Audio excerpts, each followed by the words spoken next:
Assalamualaikum warahmatullahi wabarakatuh. Selamat pagi semuanya. Oke, sebelum kita memulai pembelajaran, diharapkan kepada seluruh siswa-siswi untuk mengaktifkan kameranya masing-masing, karena sebentar lagi Ibu akan mengambil presensi kehadiran kalian. Jadi diharapkan untuk mengaktifkan kameranya, dan jangan lupa untuk menonaktifkan speakernya agar tidak mengganggu proses pembelajaran ketika berlangsung. Baik, untuk mempersingkat waktu, Ibu mulai saja. Pada pertemuan kali ini kita akan membahas materi terkait fungi atau jamur.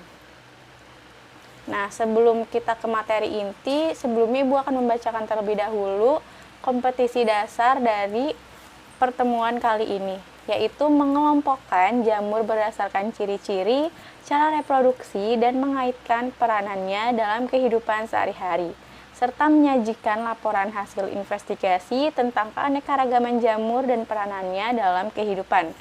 Adapun tujuan pembelajaran kita kali ini yaitu siswa-siswi diharapkan mampu untuk menjelaskan ciri umum dari divisi dalam dunia jamur, kemudian mampu mengumpulkan data contoh peranan jamur bagi manusia, menggambarkan struktur tubuh jamur dari berbagai golongan, menjelaskan cara-cara perkembangbiakan yang ditemukan pada berbagai golongan jamur, membedakan spora vegetatif dan generatif berbagai golongan jamur, kemudian mampu membuat laporan tertulis hasil pengamatan jenis-jenis jamur di lingkungan sekitar, dan peserta didik mampu membandingkan jamur dengan tumbuhan tingkat tinggi. Berikut merupakan peta konsep dari pembelajaran yang akan kita laksanakan, yaitu kita akan membahas terkait ciri umum, kemudian ada struktur tubuh, klasifikasi dari jamur, kemudian simbiosis, cara hidup, cara reproduksi, dan juga peranannya. Oke, langsung saja kita mulai. Adapun ciri umum dari jamur atau fungi, yang pertama yaitu mempunyai dinding sel, kemudian kebanyakannya itu tidak bergerak, kemudian tidak mempunyai klorofil, serta tidak mampu melakukan proses fotosintesis atau menghasilkan bahan organik dari karbon dioksida dan air. Pada gambar sebelah kanan terlihat bahwa terdapat struktur tubuh dari jamur, yaitu terdiri dari lamela, kemudian ada cincin jamur di bagian bawah tudung, ada hifa, ada inti sel, septa, dan juga miselium. Selanjutnya itu ada sifat hidup jamur. Nah, sifat hidup jamur itu terbagi menjadi 3, yaitu ada yang saprofit, parafit, dan juga simbiosis. Nah, saprofit ini merupakan organisme yang hidupnya ini berasal dari benda-benda atau bahan-bahan organik yang telah mati. Saprofit ini tuh menghancurkan sisa-sisa bahan tumbuhan dan hewan yang kompleks menjadi bahan yang lebih sederhana. Kemudian kalau untuk parafit sendiri merupakan fungi parasit yang menyerap bahan organik dari organisme yang masih hidup yang disebut dengan inang. Nah, fungi macam ini itu bersifat parasit obligat, yaitu parasit sebenarnya, dan parasit fakultatif, yaitu organisme yang mula-mula bersifat parasit kemudian membunuh inangnya. Kemudian selanjutnya hidup pada inangnya ini akan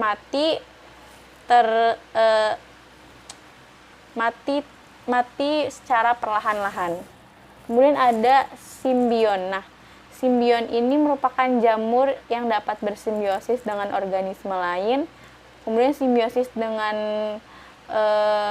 menghasilkan lichen atau lumut kerak. Sedangkan simbiosis dengan akar, yaitu contohnya seperti tumbuhan konifer yang menghasilkan mikoriza.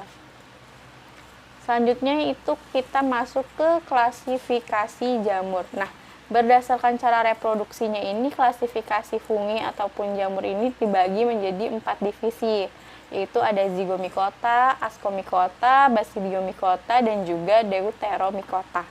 Oke, pembahasan yang pertama itu terkait zygomicota. Nah, Zygomicota ini kenapa sih disebut dengan nama Zygomicota? Yaitu karena membentuk spora yang berdinding tebal yang disebut dengan zigospora. Nah, kelompok utama yang dapat dikatakan Zygomicota ini termasuk dalam kelompok jamur utama yang dikatakan penting karena membentuk mikoriza atau simbiosis jamur dengan akar tanaman. Adapun karakter dari Zygomicota ini hidupnya di darat, tanah, dan juga sisa organisme yang telah mati. Kemudian anggotanya itu termasuk ke jamur yang hidup sebagai saprofit. Dinding sel itu terdiri dari kitin dan tidak memiliki zoospora sehingga sporanya memiliki sel-sel yang berdinding. Kemudian gimana sih cara reproduksinya? Nah, cara reproduksinya ini secara aseksual dan juga seksual. Adapun contoh dari jamur Zygomicota ini yaitu ada jamur yang berperan dalam pembuatan tempe yaitu Rhizopus oryzae. Kemudian ada jamur juga yang berperan dalam pembuatan tape yaitu Mucor javanicus, dan juga jamur yang biasa tumbuh pada makanan ataupun roti yaitu Rhizopus stolonifer. Berikut merupakan gambaran dari struktur tubuh Zygomicota. Nah, Zygomicota ini tuh memiliki miselium bercabang banyak yang bersekat-sekat. Nah, hifanya juga bersifat senositik dan septanya ditemukan hanya pada sel bereproduksi saja. Nah, miselium pada Zygomicota ini memiliki 3 tipe hifa, yaitu ada stolon, rhizoid, dan juga sporangiofor. Nah, berikut merupakan gambaran dari siklus hidup Zygomicota. Bisa dilihat pada gambar.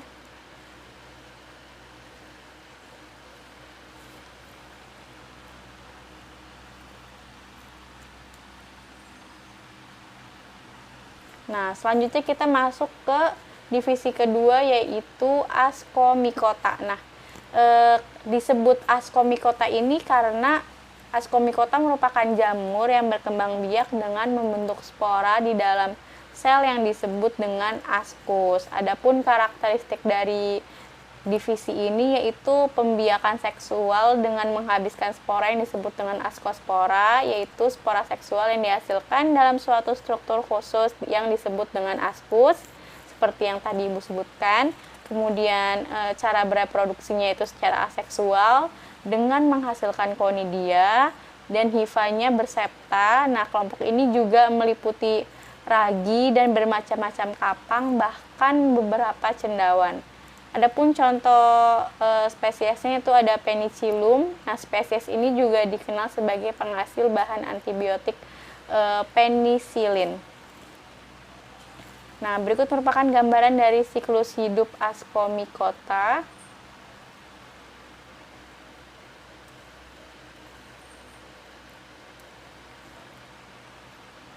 Nah, divisi selanjutnya itu ada Basidiomycota. Nah, Basidiomycota ini merupakan jamur yang berukuran makroskopis, bereproduksi secara aseksual dengan membentuk spora di atas sel yang disebut dengan basidium, dan reproduksi seksual dilakukan dengan membentuk spora konidia. Adapun karakteristik dari divisi ini tuh apa aja?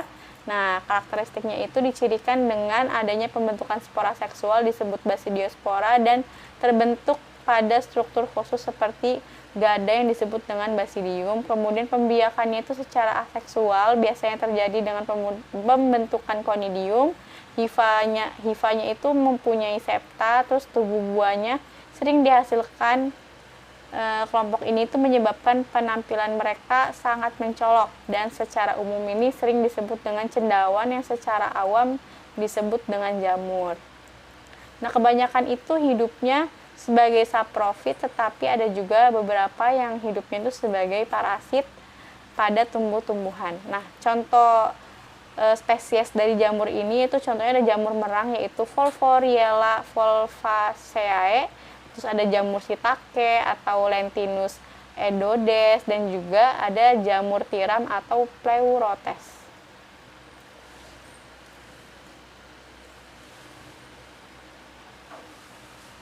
Nah, beberapa anggota dari Basidium mycota ini juga ada yang mengandung racun yang cukup mematikan. Contohnya itu yang menyebabkan kematian pada tanaman ladang, yaitu spesies Auricularia polytricha atau jamur kuping, kemudian Volvariella volvaceae jamur merang, dan juga Puccinia graminis. Nah, berikut merupakan struktur tubuh dari Basidium mycota. Dapat terlihat pada gambar, yaitu memiliki hipa, septa, inti septa, dan juga miselium.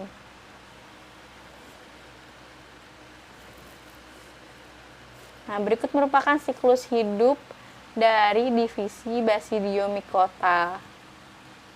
Nah, siklus hidupnya itu tuh dimulai dari pertumbuhan spora Basidium, bisa dilihat pada gambar. Kemudian spora Basidium ini atau Conidium ini akan tumbuh menjadi benang hifa yang bersekat dengan satu inti. Kemudian hifa ini akan membentuk miselium. Lalu hifa dari dua jenis yang berbeda ini ujungnya akan bersinggungan dan dinding selnya ini akan larut. Nah, inti sel dari salah satu sel ini akan pindah ke sebelahnya atau ke yang lain, dan terjadilah sel dikariotik. Nah, dari sel dikariotik ini akan tumbuh menjadi hifa dan miselium dikariotik. Nah, miselium dikariotik ini akan tumbuh menjadi bentuk tertentu, misalnya seperti payung atau bentuk utuhnya. Oke, divisi terakhir yaitu ada Deuteromycota. Nah, Deuteromycota ini beranggotakan beberapa jamur-jamur yang belum diketahui nih bagaimana cara reproduksi seksualnya. Nah, maka dari itu Deuteromycota ini disebut juga dengan fungi imperfect atau jamur tidak sempurna. Nah, jika suatu jamur dalam penelitian ini diketahui cara reproduksi seksualnya, maka jamur ini akan dimasukkan nih ke dalam divisi lain, yaitu seperti divisi Basidium mycota, Ascomycota, ataupun Zygomycota. Nah, salah satu contoh dari divisi Deuteromycota ini sebelumnya itu digolongkan ke dalam Deuteromycota, akan tetapi setelah diketahui cara reproduksinya ini, jamur ini kemudian dipindahkan ke dalam divisi Ascomycota. Nah, nama jamur ini itu berubah menjadi Neospora. Adapun karakteristik dari divisi ini yaitu satu, memiliki hifa bersekat dengan dinding sel dari bahan kitin, kemudian multiseluler dan juga uniseluler, bereproduksi secara vegetatif dengan membentuk conidiospora dan jarang membentuk tubuh buah, dan sebagian besar itu bersifat mikroskopis dan hidupnya sebagai saprofit dan juga parasit. Nah, contoh spesiesnya apa aja nih dari divisi Deuteromycota ini? Yaitu ada Histoplasma capsulatum, itu menyebabkan coccidiomycosis, kemudian ada Epidermiphyton flacosum yang menyebabkan kaki atlet, dan juga ada genus dari Epodermiophyton, Microsporum, dan Trigophyton yang merupakan fungi penyebab penyakit pada kurap. Selanjutnya itu ada simbiosis. Nah, simbiosis pada jamur ini terbagi menjadi dua, itu ada lichen dan juga mycorrhiza. Nah, lichen ini merupakan fungi jenis tertentu yang dapat bersimbiosis dengan algae uniseluler berbentuk lichen atau lumut kerak, dan simbiosis ini juga bersifat menguntungkan, dan biasanya antara anggota dari jamur Ascomycota ataupun Basidium mycota ini dengan alga hijau dan Cynophyta.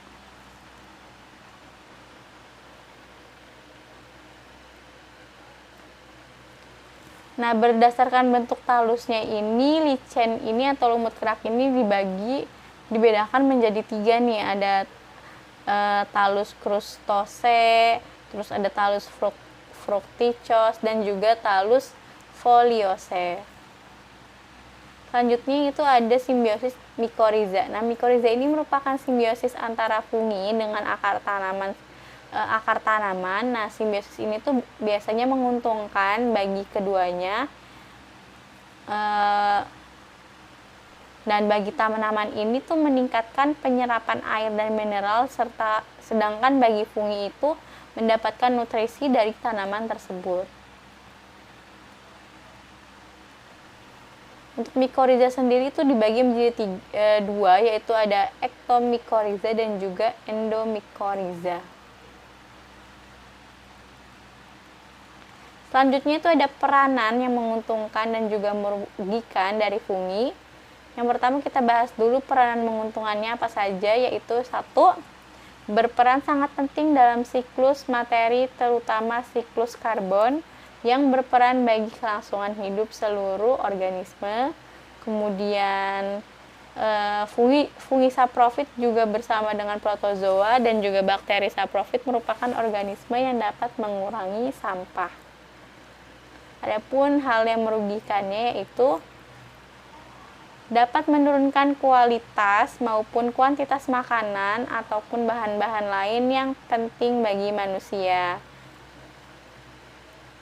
Dan juga fungi ini tuh dapat menyerang bahan-bahan lain yang bernilai ekonomi seperti kulit, kayu, tekstil, dan bahan-bahan baku pabrik lainnya.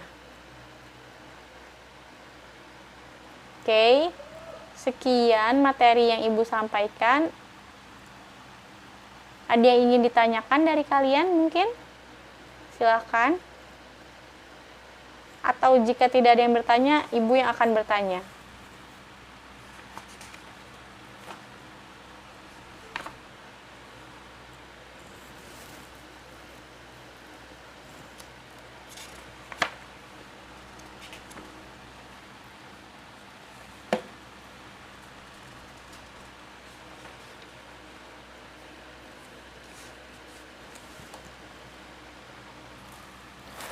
Oke, mungkin sudah cukup untuk materi pada pertemuan kali ini. Jangan lupa untuk mencatat apa yang sudah disampaikan oleh Ibu dan dibuat resumenya dalam bentuk mind map. Dan nanti ketua kelas jangan lupa untuk mengkoordinir teman-temannya dalam mengumpulkan tugas.